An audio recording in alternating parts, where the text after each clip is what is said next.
दोस्तों, आने वाले यूपीपीसीएस मेंस 2024 के लिए हमने जो सीरीज़ शुरू की है उसका ये हमारा नेक्स्ट लेक्चर है, जिसमें हम जीएस फर्स्ट में कला और संस्कृति के क्वेश्चंस और उनके मॉडल आंसर्स डिस्कस कर रहे हैं। हम ऐसे क्वेश्चन डिस्कस कर रहे हैं जिनके आने की संभावना बहुत ज़्यादा रहेगी और जो सिलेबस के यूनिट के हिसाब से हमारी टीम ने सेलेक्ट किए हैं। तो नेक्स्ट क्वेश्चन आप देख लीजिए। नेक्स्ट क्वेश्चन भक्ति आंदोलन से है, जिसमें पूछा गया है कि श्री चैतन्य महाप्रभु के आगमन से भक्ति आंदोलन को एक असाधारण नई दिशा मिली थी, इसकी चर्चा करें। या इस क्वेश्चन को इस तरह से भी पूछा जा सकता है कि भक्ति आंदोलन के इतिहास में चैतन्य के योगदान को रेखांकित करें। देखिए, किसी भी क्वेश्चन को आंसर को शुरू करने से पहले उसका जो एक कीवर्ड है उसको सेलेक्ट कर लेंगे। जैसे आप इस क्वेश्चन का कीवर्ड देखिए, कीवर्ड है चैतन्य महाप्रभु और दूसरा कीवर्ड है भक्ति आंदोलन। तो भक्ति आंदोलन एक कीवर्ड है और चैतन्य एक कीवर्ड है, तो इसका मतलब हमें इन दोनों के बारे में ही बात करनी पड़ेगी। तो जैसा हमने पहले डिस्कस किया था कि हम अपने आंसर को 3 पार्ट में ब्रेक करते हैं। सबसे पहले तो हम इंट्रोडक्शन या परिचय से अपने आंसर की शुरुआत करेंगे। तो इंट्रो में देखो, जैसे भक्ति आंदोलन की बात है तो मैंने आपको बताया कि कीवर्ड हमें देखना है। तो 2 कीवर्ड हैं, एक कीवर्ड है चैतन्य महाप्रभु, दूसरा है भक्ति आंदोलन। तो हमें भक्ति आंदोलन और चैतन्य महाप्रभु अपने आंसर को इन तक ही सीमित रखना है। तो भक्ति आंदोलन के बारे में आप बताइए कि भक्ति आंदोलन क्यों आया। तो हम बताएंगे कि जो हिंदू धर्म था उसमें सुधार के लिए और हिंदू और इस्लाम धर्म के बीच में एक कोऑर्डिनेशन मेंटेन करने के लिए, एक समन्वय, सहयोग और संतुलन को बनाए रखने के लिए भक्ति आंदोलन लाया गया। और भक्ति आंदोलन की शुरुआत फिर हम ये बताएंगे इंट्रोडक्शन में ही कि भक्ति आंदोलन की शुरुआत मिडिवल पीरियड में हुई, यानी मध्यकाल में हुई, और इसको शुरू किया साउथ इंडिया के नयनार संतों ने और अलवार संतों ने। तो अलवार और नयनार संतों द्वारा इसको शुरू किया गया।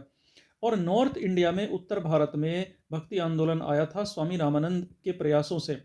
और इसके कुछ प्रमुख जो संत थे भक्ति आंदोलन के, उसमें सूरदास, तुलसीदास, कबीर, तुकाराम, चैतन्य महाप्रभु, गुरु नानक, इन्होंने इसको बहुत ज़्यादा बल दिया, बहुत ज़्यादा सशक्त बनाया इस भक्ति आंदोलन को। तो दोस्तों, इंट्रोडक्शन में ये एक पूरा पैराग्राफ बनाने के बाद हम अपना पैराग्राफ चेंज करेंगे और अब हम मेन बॉडी की तरफ आ जाएंगे। मेन बॉडी को हम 2 या 3 पैराग्राफ में तोड़ लेंगे। पहला पैराग्राफ में ये बताएंगे, अब हम चैतन्य महाप्रभु के बारे में बताएंगे, जो 15वीं सदी के एक प्रमुख भक्ति संत थे। इनका जन्म 1486 ईस्वी में पश्चिम बंगाल के नवद्वीप नामक जगह पर हुआ था। ये जो चैतन्य महाप्रभु थे एक वैदिक आध्यात्मिक नेता थे और इनके जो फॉलोअर्स थे, इनके जो अनुयायी थे, वो इन्हें भगवान कृष्ण का अवतार मानते थे, इनकारनेशन मानते थे लॉर्ड कृष्णा का। इन्होंने एक 2 ग्रंथ की रचना भी की। एक ग्रंथ का नाम था चैतन्य चरित्र और दूसरा चैतन्य चरणामृत। पूरे बंगाल और उड़ीसा में, उस समय तो ये बंगाल ही था, इन्होंने जो वैष्णविज्म है, वैष्णववाद है, उसको बहुत ज़्यादा लोकप्रिय बनाया। और इनको तो ये माना जाता है कि बंगाल में जो आधुनिक वैष्णववाद है ये उसके पुनर्संस्थापक हैं, उसके रीफाउंडर हैं। और वैष्णवों का एक सेक्ट है, एक संप्रदाय है जिसे गौड़ीय संप्रदाय कहते हैं। तो इन्होंने उसकी आधारशिला रखी और उसको इन्होंने स्थापित किया। ये एक पैराग्राफ बताने के बाद अब फिर पैराग्राफ चेंज करेंगे मेन बॉडी का। फिर हम बताएंगे कि इन्होंने छुआछूत को खत्म करने के लिए आंदोलन चलाया, इन्होंने जात पात की समाप्ति के लिए अपने प्रयास किए और पूरी मानव जाति में इन्होंने यूनिटी लाने के लिए, एकता स्थापित करने के लिए एक आंदोलन शुरू किया जिसका नाम था हरिनाम संकीर्तन। यानी इन्होंने कीर्तन करने की एक खास परंपरा शुरू की। उस कीर्तन में क्या करते थे कि उसमें ये ऊंची आवाज में गाते थे और नाचते जाते थे मस्त मलंग की तरह, जिसमें ये ढोलक का, झांझ का, मंजीरे का, इसके जो ऐसे जो म्यूजिकल इंस्ट्रूमेंट थे उनको बजाते थे और उनका इस्तेमाल करते थे। तो इस तरह से भजन की गायकी की इन्होंने एक नई शैली की आधारशिला रखी। इसके अतिरिक्त जो उत्तर प्रदेश का वृंदावन शहर है ये अपनी आभा खो रहा था। तो वृंदावन क्योंकि कृष्ण लीलाओं के लिए प्रसिद्ध है, तो इन्होंने वृंदावन को, और ये क्योंकि इन्हें कृष्ण का अवतार मानते हैं, तो इन्होंने वृंदावन को उसकी खोई हुई जो आभा थी, उसका जो खोया हुआ ऑरा था, उसको फिर से वापस किया और उस वृंदावन को फिर से बसाने में इनका बहुत बड़ा योगदान माना जाता है। ईश्वर की प्राप्ति के लिए इन्होंने कहा कि जैसा निस्वार्थ प्रेम कृष्ण और राधा के मध्य था, उसी तरह का समर्पण, उसी तरह की श्रद्धा यदि रखी जाएगी तो ईश्वर को हासिल किया जा सकता है। इसके अतिरिक्त तत्कालीन समाज में वैष्णव धर्म में जो बुराइयां आ गई थी, आप पैरा चेंज करिए, तो उस समय की जो बुराई आ गई थी, जैसे कि सामूहिक संभोग, तांत्रिक मान्यताएं, मांस मदिरा का सेवन, अनैतिक यौन क्रियाएं जैसी बुराइयों को इन्होंने वैष्णव धर्म से दूर किया और उसमें इनका बहुत बड़ा योगदान भी माना जाता है। तो दोस्तों, ये 3 पैराग्राफ बनाने के बाद आप जो है उसके बाद कंक्लूड कर देंगे अपने आंसर को, जिसमें हम ये बताएंगे कि चैतन्य महाप्रभु वैष्णव धर्म में भक्ति योग के एक समर्पित उपासक थे। मतलब आप जानते हो कि तीन प्रकार के प्रमुख दर्शन हैं हिंदू धर्म में, भक्ति योग, ज्ञान योग, कर्म योग। तो जो चैतन्य महाप्रभु हैं ये वैष्णव धर्म में भक्ति योग के समर्थक थे और बड़े ही समर्पित उपासक थे।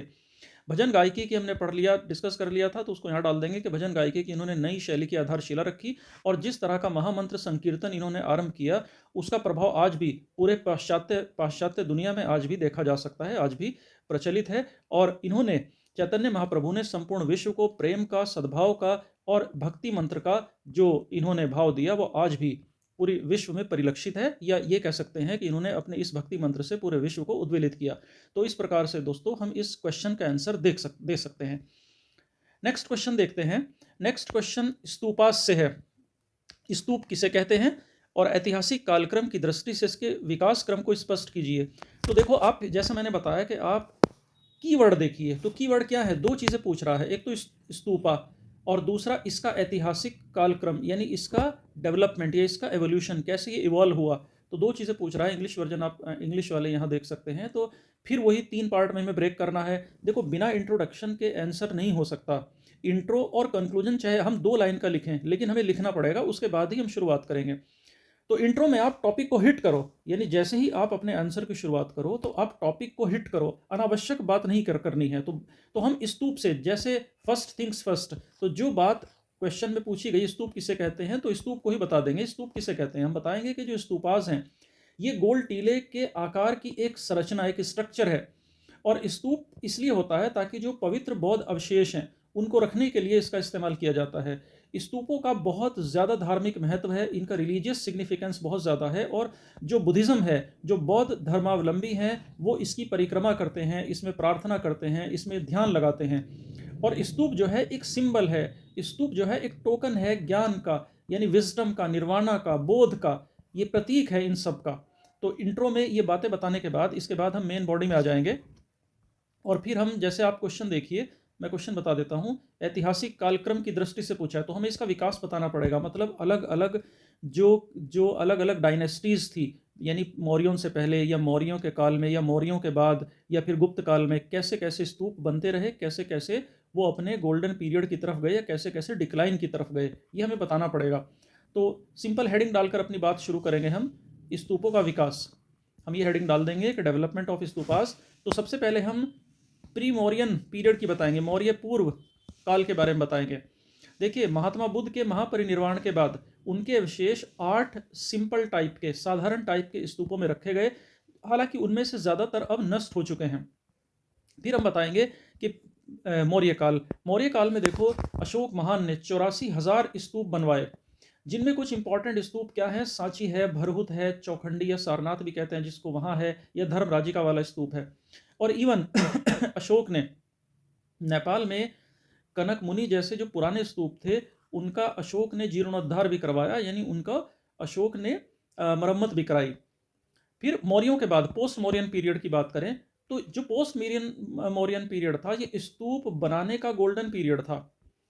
शुंग वंश ने इस दौरान सांची और भरहुत में जो स्तूप पहले से बने हुए थे उनका विस्तार कराया, यानी एक्सपेंशन कराया। और कुषाण डायनेस्टी का राजा था कनिष्क, तो कनिष्क ने तो पेशावर में, जिसे उस समय पुरुषपुर कहते थे, पेशावर में, मथुरा में और तक्षशिला में स्तूप बनवाए।